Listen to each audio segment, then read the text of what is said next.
Hello and welcome back to Game Dev Tycoon. Last time we released the game Carts and Horses and another one, Sylvan Sleuth for the Rechilding. Both of them were average, actually not great games. It made me sad. But it's okay, we're going to do better this time, I swear. Okay, what do we have here? Today, Vony has announced the much-anticipated successor to their popular game system console, the PlaySystem 2. It will have upgraded hardware to compete with the newer generation consoles such as the Dreamcast. I see. Unlike the Dreamcast, the PlayStation 2 does not focus much on online play, but instead seems to focus on the strengths of the previous play system. A solid upgraded controller including vibration function, upgraded graphics, support for DVD titles, and even backwards compatibility with the PlaySystem 1 games. How amazing! I don't touch those stinking consoles. PC Master Race all the way. Eat it. Here we go. We need to train these guys up a bit for the next game. Because things are going to get intense, believe me. It's going to blow people's minds. Raglau, who are you? You need, I think, let's push for some technology for you. That's probably this one. This one will probably push up technology the most. Ivan Barton, please put a bag over your face, and we're going to not... we don't have 80 research points, okay. You are going to be trained in a bit more design, because you are crazy on the design right now. Look at Ivan Barton. He knows all about how to design a game, but has no clue about how to make it. Master V is no longer supported. Good, I guess. That's nice. Let's do this stinking... Do we want to do a 70k thing? Yeah, do a code jam. Start it right now. I don't know what that means or what it's going to do. But you're going to do it. It's going to help you out. It's going to be crazy. What do we have here? Carts and Horses is now off the market. It sold 62,000 units and generated $434,000 in sales. That's not bad. We could do better, though. Since release, the Dreamcast from Vena has been one of the fastest-selling consoles in history. But lately, it seems that the anticipation of the upcoming PlaySystem 2 release is slowing down sales. If the PlaySystem 2 can hold up to the hype when it is released after that... What? If the PlaySystem 2 can hold up to the hype when it is released, then Vena could be in deep trouble. There we go, okay. My brain stopped working for a moment there. It was a bad thing. Look at everybody doing their training. Just chilling out at their computers, being bosses. Good job, everyone. We're going to start a new game directly when you're done. It's going to be amazing. What is this? PC software juggernaut Microsoft has announced today that they will enter the game console market with their very own gaming console called the M-Box. First demonstrations have been impressive, but we will have to wait and see how it fares against the popular Dreamcast, as well as against the recently announced and much anticipated PlaySystem 2. The new console is set to debut in the coming months. I'm pretty sure that the Dreamcast is just going to be blown out of the water by them. The PlaySystem 2 has just been released. Okay. Since that's all going down, it's all getting crazy here, we're going to need to start a new game. Oh, look at that. 350k licensing cost. That's disgusting. I would rather go for the no licensing cost because I'm crazy and I can't help it. It's too much! Okay, what sort of topic are we going to go for? Oh yeah! We have time travel, don't we? And you know what we're good at? We're actually decent at RPGs.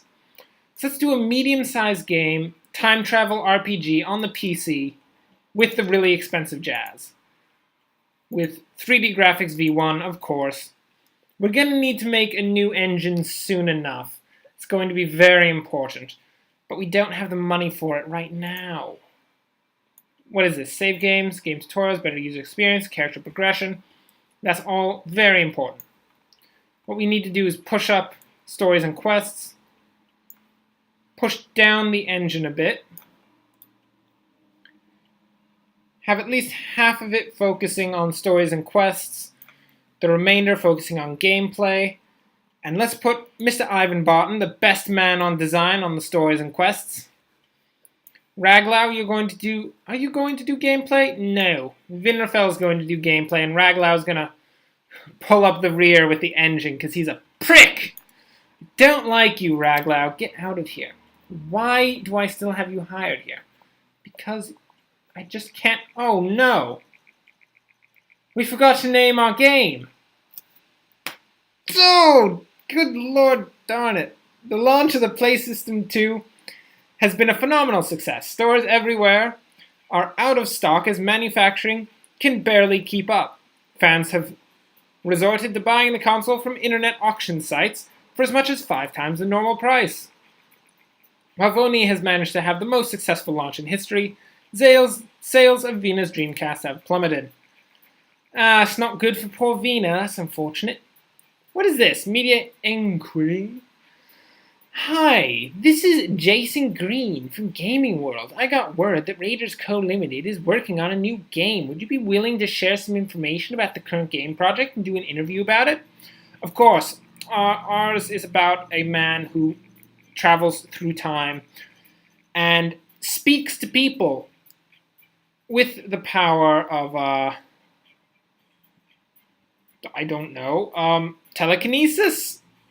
Which is not what you use to speak to people, but it's okay. He uses telekinesis to pick things up and make words, and that is the key to the game. Many of our readers are curious about what decisions go into making a video game, and how companies prioritize development areas. Your new game is a time travel RPG game.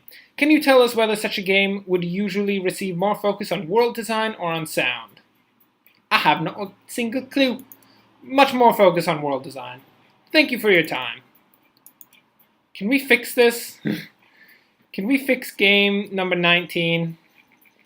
In a recent interview with Raiders Co. Limited, we discussed their upcoming time travel RPG game and asked the company founder Vinrafel how different development areas are prioritized. In the interview, Vinrafel said that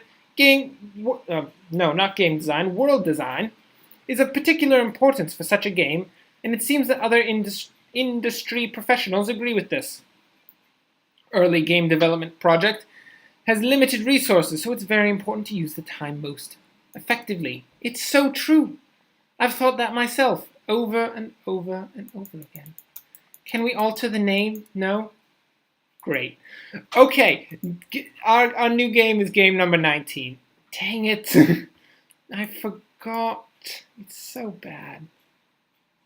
Okay, we need to keep better artificial intelligence in, because it's been in our previous games. It's very important. Do we? No. We're going to focus on better dialogues instead of better AI, and we're going to really push those dialogues so much. And we're going to put Ivan Barton on there. Raglau is going to work on level design, and Vinrafel will just do artificial intelligence. It'll be nice. So Barton's going to be totally overworked, getting literally the best dialogues that anyone has ever seen out there on the market. Microsoft has announced the delay of their new gaming console M-Box. The next release date is later this year. Rumor has it that the incredible success of the Play System 2 launch has prompted Microsoft to delay their own debut. They're getting some cold feet there, are they? Let's advertise in a magazine, get some hype for just really generically named game number 19. I can't. It was an accident, okay? I didn't want it to happen this way. So bad. Okay, very high world design. Graphics and sound go way down. Vinrafel is going to work on the game design, of course. Raglau, you work on graphics, and Barton is going to work on sound. And everything's going to be perfect. Well, what if we didn't put Barton on sound and also put Raglow on sound?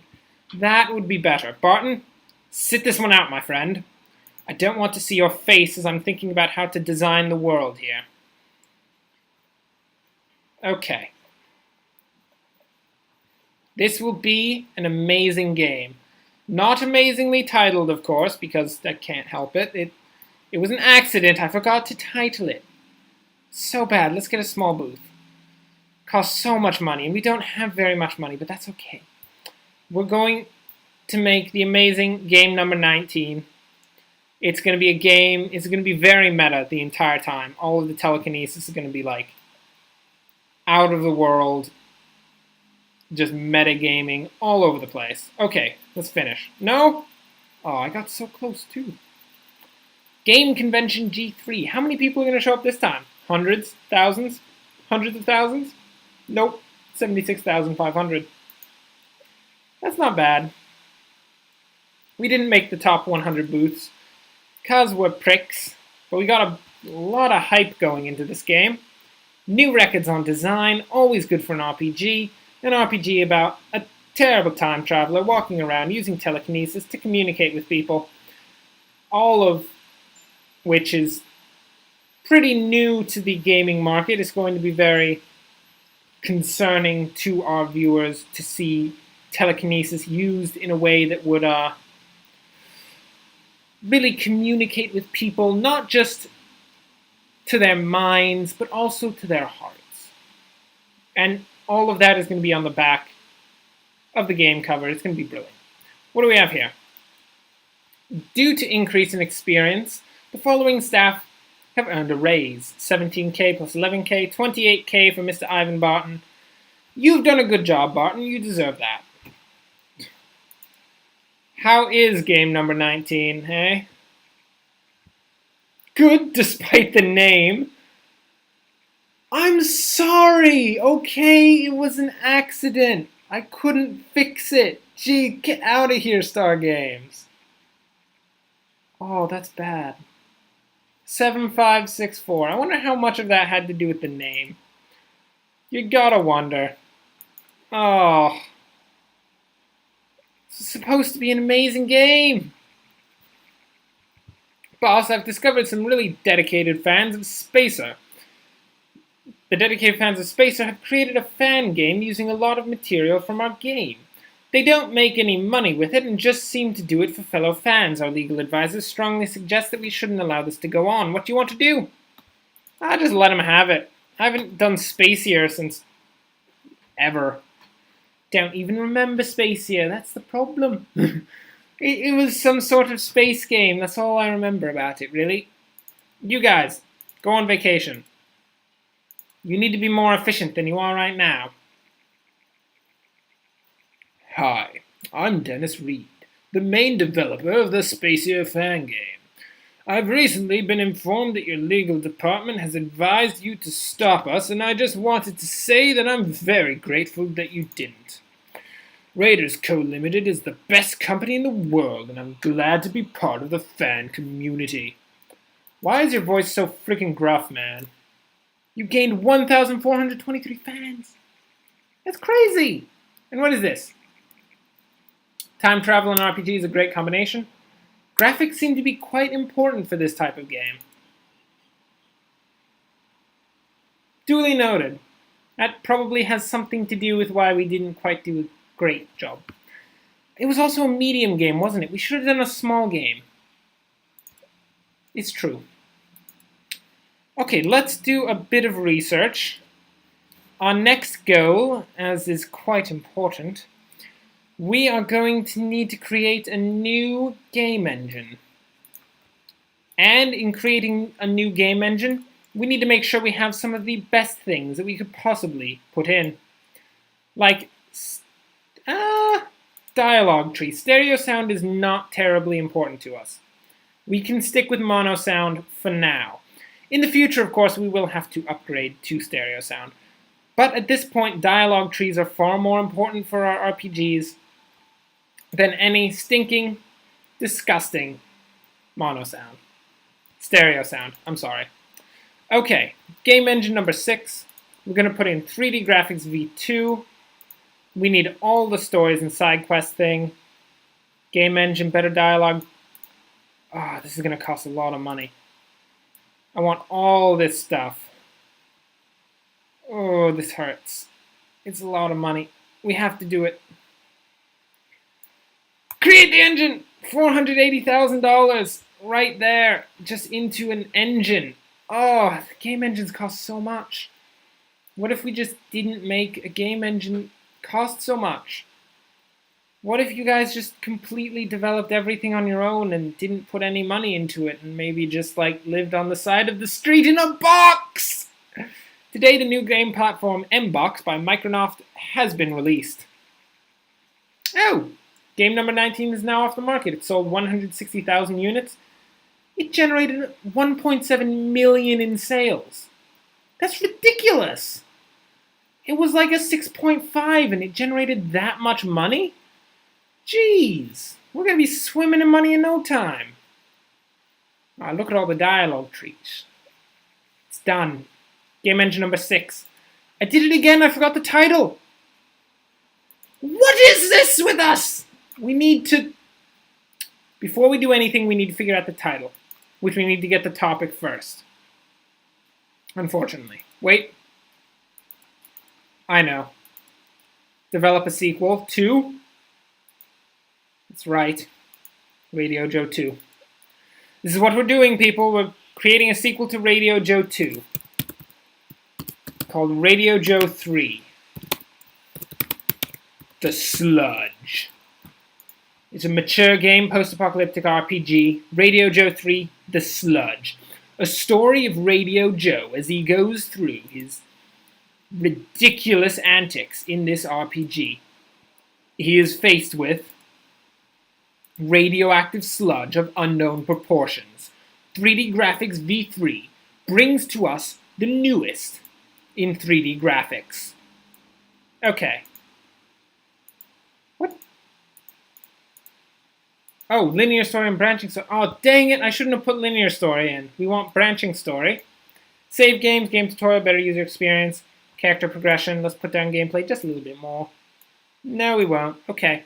This is how it's going to be. We're going to put everything into this part, into development stage 1 of Radio Joe 3, The Sludge, which I think is just the slug. Yeah, no, that's actually just the slug. Sludge is spelled with a D. It's spelled S-L-U-D-G-E, in case you're wondering. So yeah, that's bad. Dang it! Okay, the slug.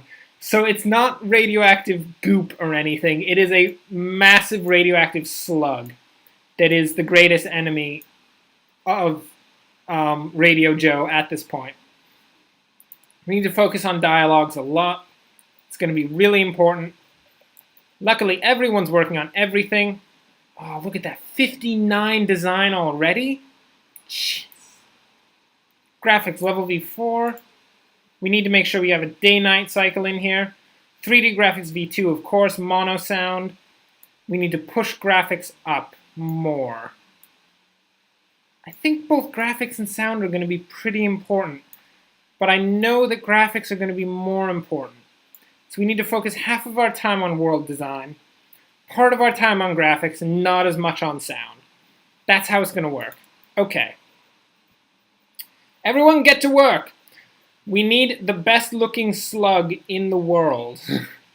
No one has created a better slug in a video game ever.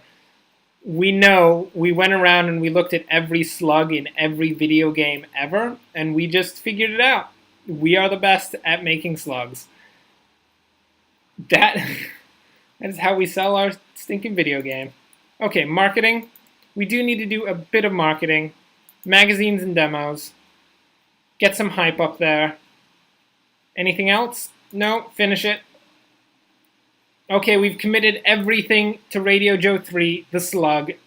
And with any hope, it'll come out well, and we'll make so much money. It'll be amazing, like multiple millions of dollars would be great.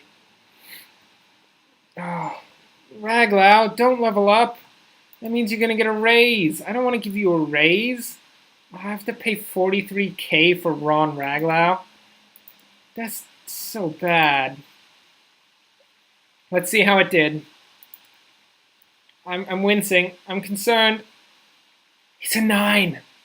Their focus on dialogue served this game very well. Great game by Informed Gamer. A masterpiece. Oh, shut up, all games. 8? What are you on about? Oh, that's great. 9, 9, 10, 8. We're still in the game, people. That's a solid 9, I think. That's really good. Radio Joe 3, The Slug, lives up to Radio Joe 1, which was a massive success. Radio Joe 2 was pretty bad. And with that, I believe we come to the end of our episode. Thanks for watching. If you enjoyed this, like and subscribe. In the future, we will see exactly how much money we bring in from Radio Joe 3, The Slug. Probably a lot. But yeah, thanks for watching, and enjoy the rest of your day.